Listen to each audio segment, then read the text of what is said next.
fortress. You go before us. Nothing can stand against the power of our God. You shine in the shadows. You win every battle. Nothing can stand against. Proverbs chapter, you go on to Proverbs chapter 28, verse 20, it says, committed and persistent work pays off. Get rich quick schemes are ripoffs.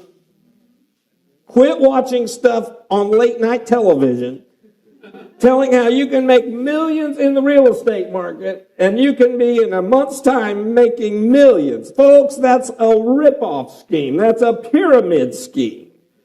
The way to real wealth is committed and persistent work. Proverbs chapter 13, verse 11 says, wealth gained hastily will dwindle, but whoever gathers little by little will increase it. And outward actions, as we talk about outward actions, that was the Old Testament. In the New Testament, the outward actions that we see and the attitudes that are prevalent is to have more or be greedy. According to Mark 7, verse 22, Ephesians 5:3, and 1 Thessalonians 2:5. Another problem we have with covetousness is we have the love of money. The love of money, it literally means the love of silver in 1 Timothy 16. It means that we're constantly reaching out after something else. We're lusting after something that we do not have. Covetousness deals with contentment. And often what we see is people are not content with where God has put them or with what God has given to them, and they are constantly grabbing for something more. Here's another one that Paul says is covetousness in Colossians. He says idolatry. Idolatry is covetousness. Now, I thought about that while I was on vacation. And this isn't in the notes that you picked up this morning. I got to thinking, how in the world could idolatry be covetousness? Paul said in Colossians 3, verse 5, he says, put to death, therefore, what is earthly in you. That's probably the first part. Put together what is earthly in you.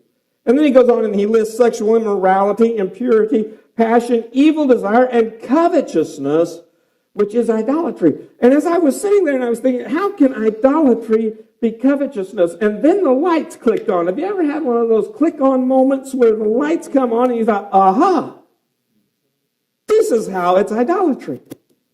And as I began to think about it, I thought, it's very possible we still have a lot of idolatry going on in the church today.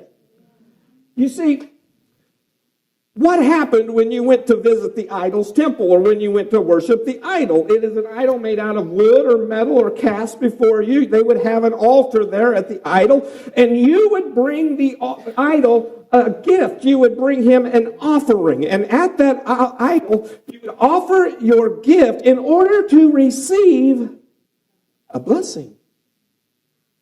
As I was thinking about that, I thought, how often have we come to the house of God with our offering, and we have come to give our offering so that we will receive a blessing from the Lord? Let me tell you about the worship of Jehovah and Yahweh. The worship of Jehovah and Yahweh was not about us coming to receive a blessing. The worship of Jehovah God is you come and you're going to bless the Lord for what he has done. You're going to bless the Lord for what he has already given you. It's not about you receiving anything. The thing about idolatry was you could come and you could give your gift at the altar and you could ask for the blessings of the idol. But guess what? When you walked away from there, that idol never required anything out of you. That idol never asked you to live holy. You never had to change your life at all. You could get your blessing without having to change anything in your life. And I thought today that's what's going on in the church of God many times. We want the blessings of God on our life. We bring our offering to the Lord, but we will not change anything. And the person that tells us to change anything, he's going to be accursed. The person that tells us we're living our life wrong, we'll find another preacher. We'll find another church. But let me tell you something today. That will not change who our God is, and you will stand before God one day and give an account for what you have done. I want to tell you that idolatry today is the covetousness of the church. It is what we deal with in our heart, and our inward thoughts are becoming our outward actions.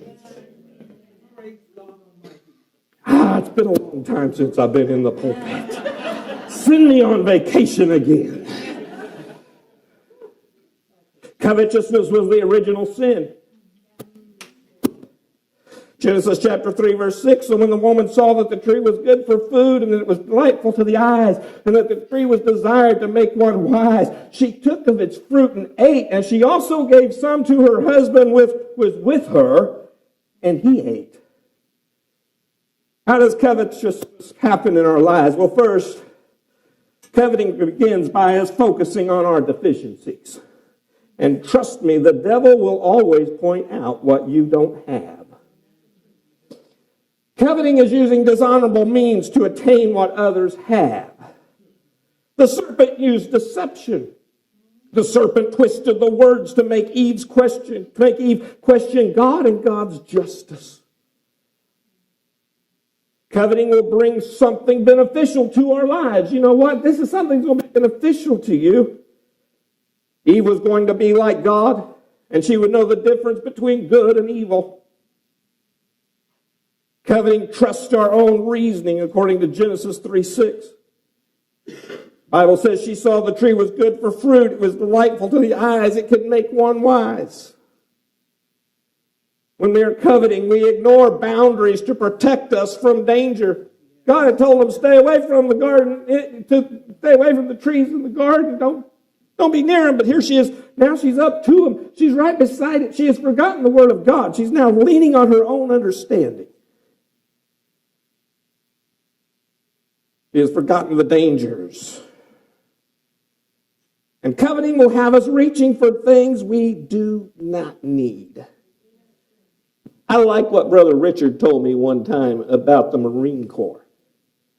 He got married and he joined the Marine Corps, and his first anniversary, I think his first 2 anniversaries, he was in the Marine Corps, and he was going through boot camp on his first anniversary. And he went to his drill sergeant, and he asked his drill sergeant and said, is there any way that I could go back home this weekend for my anniversary? And his drill sergeant looked at him and he said, if you needed a wife, the Marine Corps would have issued you one. Get back in file. You know what? Oh, sorry.